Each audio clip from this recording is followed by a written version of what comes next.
महाकाय सूर्यकोटि समप्रभ निर्विघ्नं कुरु मे देव सर्वकार्येषु सर्वदा।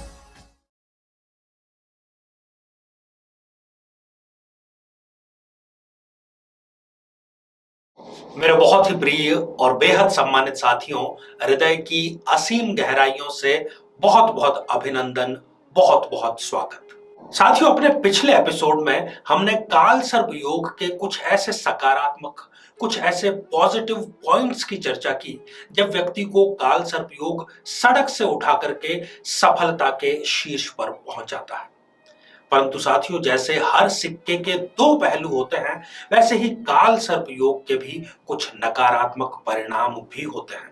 वैसे तो इसको ज्योतिष जगत में बहुत ज्यादा डरावना और भयानक योग इस प्रकार से परिभाषित किया गया है, परंतु यदि हम कोई शास्त्रीय रेफरेंस लेना चाहें तो हमें किसी शास्त्रीय, किसी क्लासिकल बुक में काल सर्प योग नहीं मिलता। परंतु यदि अनुभव की हम बात करें, प्रैक्टिकल की यदि बात करें, तो प्रैक्टिकल कुंडलियों में यदि काल सर्प योग हो तो वो नकारात्मक और सकारात्मक दोनों ही परिणाम देता है।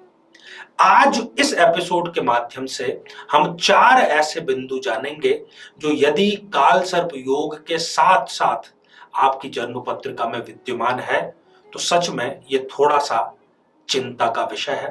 काल सर्प योग काल बन करके ऐसे व्यक्तियों के पीछे जरूर पड़ता है, खास तौर पर राहु और केतु की दशा या अंतरदशा के माध्यम से। उसको गहरे अवसाद में लेकर के जा सकता है, डिप्रेशन में लेकर के जा सकता है, और साथ ही उसकी जो टेंडेंसी है वो सुसाइडल बना सकता है। इस स्तर तक भी लोगों को जाते हुए देखा गया है। परंतु चिंता का विषय इसलिए नहीं है क्योंकि समस्या यदि है तो समाधान भी है। जिसने दी है परेशानी वही करेगा मेहरबानी। अर्थात यदि ऐसी कोई स्थिति आपकी जन्म पत्रिका में है तो हम इस एपिसोड में इनका उपाय भी बतलाएंगे जो कि बेहद सरल और बहुत ही चमत्कारिक प्रभाव वाला होगा।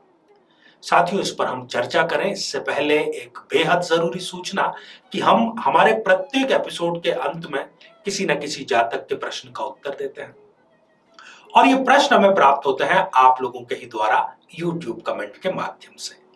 जब भी आप अपना कमेंट लिखना चाहें उससे ठीक पहले #आचार्य चंद्रकांत इस शब्द का प्रयोग जरूर करें, और साथ ही बेहद आसान सा प्रश्न जो इसी एपिसोड के अंत में आपसे पूछा जाएगा, इसी एपिसोड से संबंधित होगा, उसका सही उत्तर साथ में जरूर लिख करके भेजिए। साथियों, हर काल सर्प योग घातक नहीं होता, परंतु काल सर्प की कौन सी 4 स्थितियां बहुत ज्यादा घातक हो सकती है, उन 4 स्थितियों को हम एक एक करके समझने का प्रयास करते हैं। साथियों, जब जन्म पत्रिका में राहु से केतु के बीच में यदि दूसरे सारे ग्रह आ जाएं तो इस स्थिति को काल सर्प योग कहा गया है। अब सबसे पहली स्थिति जो घातक हो सकती है वो जान लेते हैं। साथियों, यदि काल सर्प योग है और राहु और केतु इन दोनों में से किसी एक के साथ भी सूर्य या शनि की युति है तो उसको बहुत चिंता का विषय है। राहु और केतु की दशा, अंतरदशा उसके लिए बहुत ज्यादा खराब रहने वाली है। इसमें केवल एक अपवाद है और वो है तुला लग्न। तुला लग्न पर यह बात लागू नहीं होती, अन्यथा सभी लग्नों पर यह बात स्पष्ट रूप से लागू होती है। ऐसा जब जब भी होगा, इस व्यक्ति का दांपत्य जीवन तो खराब होगा ही, साथ ही उसको कुछ शारीरिक कमजोरियां भी होगी, और हो सकता है कि 30 वर्ष की आयु के पश्चात उसका जो मन है वो गृहस्थी से उचट ही जाए और वो वैराग्य की तरफ चला जाए। साथियों, दूसरी स्थिति आपको देखना है अंश, डिग्रियां। जी हां, ग्रहों की डिग्रियां विशेष रूप से यहां पर कारगर होती है। यदि राहु और शनि इन दोनों की डिग्रियों में 3 डिग्री से कम का अंतर है, जो भी इनकी डिग्री है उस डिग्री में 3 डिग्री से कम का अंतर यदि है तो यह चिंताजनक विषय है। और ऐसे व्यक्ति को भी राहु की या शनि की या केतु की दशा या अंतरदशा में काल सर्प योग घोर संकट का सामना अवश्य करवाता है। साथियों, तीसरी जो घातक स्थिति है वो भी डिग्रियों से संबंधित ही है। आपको देखना है कि केतु की डिग्री कितनी है और मंगल ग्रह की डिग्री कितनी है। यदि इन दोनों की डिग्रियों में भी 3 डिग्री से कम का अंतर है, तब भी यहां पर काल सर्प योग खास तौर पर राहु, केतु और मंगल की दशा या अंतरदशा में व्यक्ति को दिन में तारे दिखलाने का कार्य करता है। और यह स्थिति इतनी ज्यादा घातक हो जाती है कि दुख की जो कल्पना होती है, दुख की जो सीमा रेखा होती है, उसको भी ये लांघने का कार्य करता है। ऐसी ऐसी दुर्घटनाएं, ऐसे ऐसे कार्य व्यक्ति के साथ में होते हैं जिनके बारे में वो कल्पना भी नहीं कर सकता कि क्या इतने बुरे दिन भी मुझे देखने थे। साथियों, चौथी और अंतिम चिंताजनक स्थिति है शनि और मंगल इन दोनों की डिग्रियां। यदि काल सर्प योग निर्मित हो रहा है, उस कुंडली में आपको शनि और मंगल इन दोनों की डिग्रियां देखनी है। यदि इन दोनों की डिग्रियों में भी 3 डिग्री से कम का अंतर है, मान लीजिए कि एक की डिग्री 12 डिग्री है और दूसरे की 14 डिग्री है, तो दोनों में 3 डिग्री से कम का अंतर हो गया। ऐसी स्थिति भी व्यक्ति को बहुत ज्यादा घातक साबित होती है। ऐसा व्यक्ति शुरुआत में तो किसी कार्य में पैसा कमा लेता है, परंतु फिर उसको जेल यात्रा करनी पड़ सकती है।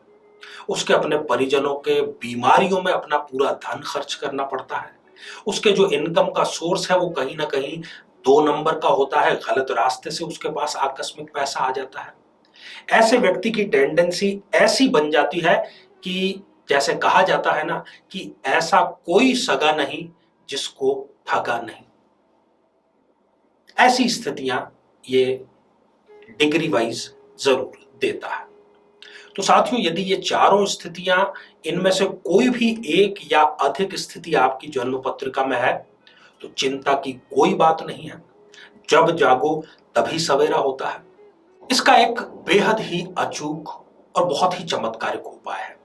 किसी भी सोमवार से आप ये उपाय शुरू कर सकते हैं। रुद्र सूक्त, जो कि आपको धार्मिक पुस्तक की दुकान पर मिल सकता है, गूगल पर आप सर्च करके इसको प्राप्त कर सकते हैं। इसका पाठ नियमित रूप से प्रति सोमवार शिवलिंग के समक्ष, महादेव की प्रतिमा के समक्ष आप करिए और 7 सोमवार के भीतर भीतर ये आपको किसी भी गंभीर संकट से उबारने की शक्ति रखता है। तो आप अवश्य इसका लाभ लीजिएगा। आइए साथियों, अब हम बढ़ते हैं आज के हमारे कमेंट के चरण की ओर। आज हमने कमेंट शामिल किया है प्रशांत त्रिपाठी जी का, जो कि उन्होंने लिखा है प्रतापगढ़ उत्तर प्रदेश से। प्रशांत जी, आपने पूछा है कि आप जज बनने की परीक्षा की तैयारी कर रहे हैं, जुडिशियल सर्विस की तैयारी कर रहे हैं, तो क्या एक न्यायाधीश बनने का योग आपकी जन्म पत्रिका में है? त्रिपाठी जी, बिल्कुल एक जज बनने की पूरी योग्यता आपकी जन्म पत्रिका में है। तुला लग्न में शनि लग्न में ही विराजमान है, उच्च के होकर के विराजमान है। जनवरी 2022 या उसके बाद में आपके जज बनने के संपूर्ण योग हैं। ढेर सारी शुभकामनाएं। आइए साथियों, अब हम आज का बेहद ही आसान सा प्रश्न पूछते हैं। आज हमने चर्चा की काल सर्प योग के कुछ बेहद ही घातक योग कब निर्मित होते हैं। उसके उपाय स्वरूप हमने एक पाठ आपको बतलाया है। उस पाठ का नाम क्या है, यही आपको लिख करके भेजना है। साथियों, आप सभी स्वस्थ, समृद्ध और शांतिपूर्वक जीवन व्यतीत करें। नमस्कार। जीवन में किसी समस्या का सामना कर रहे हैं, जैसे कि शादी में देरी होना, पति पत्नी में मनमुटाव या तलाक तक की नौबत आ जाना, संतान का प्राप्त न हो पाना, नौकरी या धन प्राप्ति में बाधा आना, जीवन के प्रत्येक क्षेत्र में किसी न किसी प्रकार की बाधा आना, तो आज ही अपनी जन्म पत्रिका का संपूर्ण विश्लेषण करवाएं और पाएं समस्या से सदैव के लिए मुक्ति।